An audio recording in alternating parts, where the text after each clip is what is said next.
because even though we are the least culturally diverse in the country, migrants have contributed enormously to what Tasmania is today. And I'm taking on the journey, I'm just going to come with me.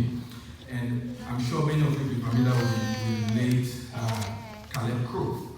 He's an Estonian migrant who came to Australia in the 40s, and he's contributed amazingly to Tasmania as an academic, as a member of the community, as a role model. He's late now, but many of you would also know Joseph Cromie, who is a business donor, and he's made a remarkable contribution to what Tasmania is today. And he also arrived in the 50s. Now, one thing that's common with Joseph and Caleb were that they were fleeing war, they were looking for shelter and security, and they arrived in Australia by boat. And that's still quite the story today, that many of us arrived in Australia by boat and fleeing war. But what's a bit different is the race. It's what has changed. And I said race because today my speech and my talk is going to zero in on the issue of race.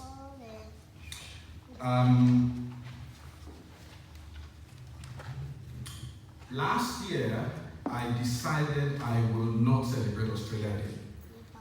And I did not, as I did in previous years. And the reason was because of the rhetoric that was coming out from Melbourne. And I'm sure many of you have heard the phrase Africa in gang.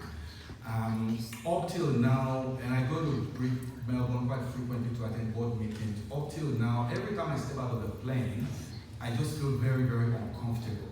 And we had narratives around how people who look like me are likely to be petty criminals. And I had statistics being bandied about. Many of those statistics were half-truths. And of course, half-truths are whole lies, because they never tell you the whole picture. And it made many people within our own community feel very upset, very uncomfortable, myself included. And I asked myself, why is it that the misbehavior, and that's what it is, the misbehavior, and we shouldn't excuse bad behavior, because I saw those images, like you saw it, the misbehavior of just a handful of youth define an entire continent, 54 sovereign countries, 3,000 languages. Why should that be? And I'll probably come back to, make a comment about that later on. But before I do, let me say that I was born in Nigeria just a little over 40 years ago. I was educated in Nigeria. Nigeria is a country of about 200 million people, 300 different languages, about 85 million of them would identify as Christians, another 85 million would identify as Muslims. It is the biggest economy in Africa, and yes, it's got its challenges, but it's a beautiful country, beautiful people. And in Tasmania, we have a young and growing Nigerian community. And the president of our association just happens to be here, Dr. David Ono and his wife. And I'll just give you just a snapshot of the Nigerian community in Tasmania. That's my own community, based on the ABS statistics of 2016. So there are about 126 people in Tasmania of Nigerian origin, made up of about 42 families. The median age of our community is 37, compared to the Tasmanian average age of 42. 22% of Nigerian-born Tasmanians are attending university, compared to 3.6% of the Tasmanian average. Those who hold bachelor's degree and above within my community are 61.1%, compared to 16% of the Tasmanian average.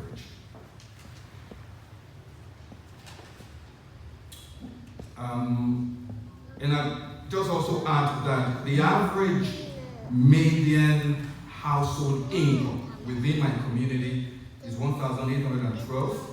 In the Tasmanian average is 1,100. And I can go on and talk about volunteering, how there are more hours and more people volunteering within my community. In fact, the figure says 2 times in some instances. So this is a summary, just as a snapshot, that Nigerian-born Tasmanians On average, they are younger, they're more educated, they pay more taxes, they give more unpaid time to work through community organizations, even though the unemployment rate within my community is 2 times more than the Tasmanian average, 13.3% as of 2016. And let me also add, by the ABA statistics, there is no single Nigerian who is in Australian prison and in Tasmanian prison by that same statistics. But statistics are powerful. But one of the things they do mask is that they don't tell you the individual stories. And sometimes they are good, sometimes they are bad. And it is those stories that I think sometimes we need to bring out.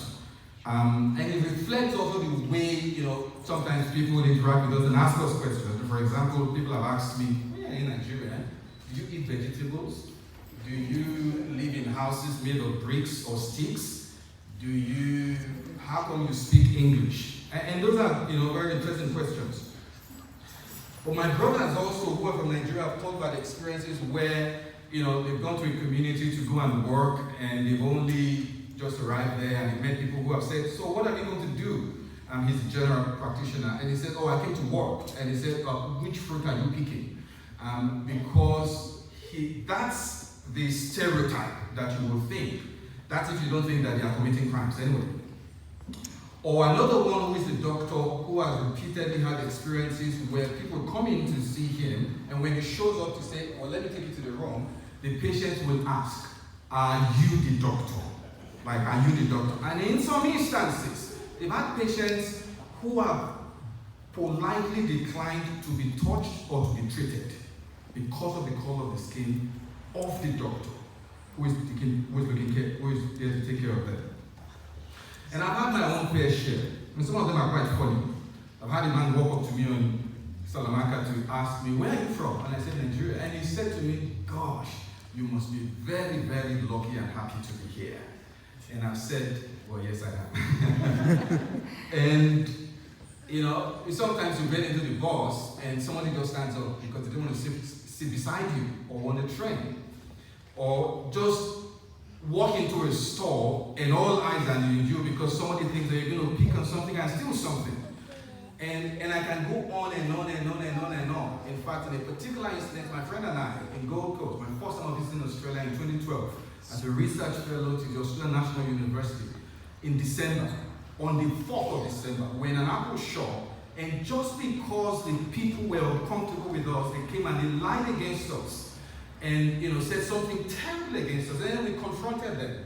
And then they backed down. And the manager started apologizing profusely. He said, well, I'm sorry. I knew the reason why he wanted us out was because he was uncomfortable with our color and the way that we look.